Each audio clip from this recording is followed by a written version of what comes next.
Revision to version 474.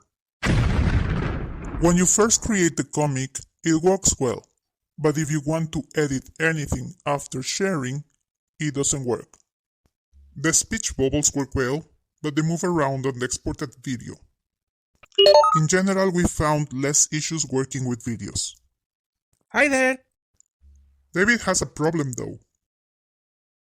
If he is sitting and you change his expression, I didn't mean to stand up!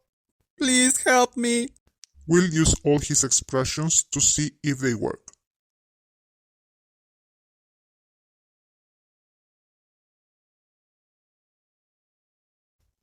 My cup of tea should be full, empty, full, empty.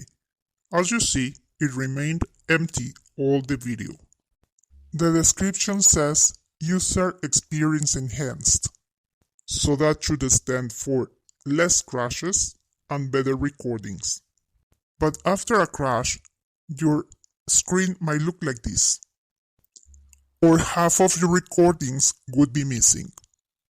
Launching the app takes over 30 seconds in my device. So let's be patient and hope that 475 will be much better. Thank you for watching.